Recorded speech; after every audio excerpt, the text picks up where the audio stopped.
Trump ने international कवानीन की धज्जियां उड़ा के रख दी हैं। And I signed the Golan Heights, the rights to the Golan Heights over to Israel. No. गुलान की पहाड़ियाँ जो सीरिया का हिस्सा थी, शाम का, उसके ऊपर इसराइल का कब्ज़ा था, वो जी अब मैंने इसराइल को ही दे दी है हमेशा के लिए।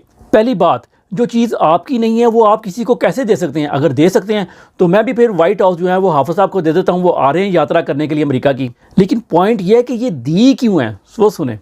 I say good luck to you.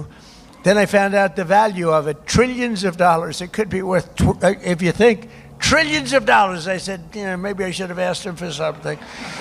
Israel ने ट्रंप को भी थुक लगा दिया है, चूना लगा दिया है। गोलान हाइट्स के अंदर बहुत ज़्यादा मिनरल्स या ऑयल के रिज़र्व हैं जो उन्होंने डिस्कवर किए हैं। इसलिए पिछले चंद दिनों में वो कह रहा है कि जहाज़ आ रहे थे जा रहे थे कि बस ये आप हमारे नाम कर दें, बस हमें दे दें। तो आज दे दी। तो कहता है जब मैंने साइन कर दिया तो फिर मुझे पता लगा कि इसके अंदर तो ट्रिलियंस ऑफ डॉलर के मिनरल्स और चीज़ें हैं।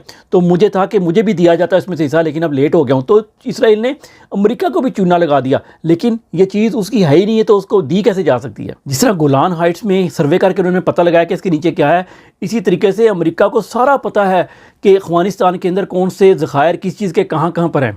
मुसलमानों की तरह नहीं, जो अपने मुल्क का ही नहीं पता कि उधर ज़खायर क्या है, जी अमेरिका ढूंढ देगा, चाइना ढूंढ देगा, फलाना ढूंढ देगा, इसी पे खुशियाँ मनाते रहते हैं। आज जो ये 6-7 डेवलपमेंट हुई है ना मुसलमानों के ख़िलाफ़, उसका सारा क्रेडिट जाता है ऑस्ट्रेलिया में बाप बेटा ने जो बगैरती की थी ना किसी की ईमा पे।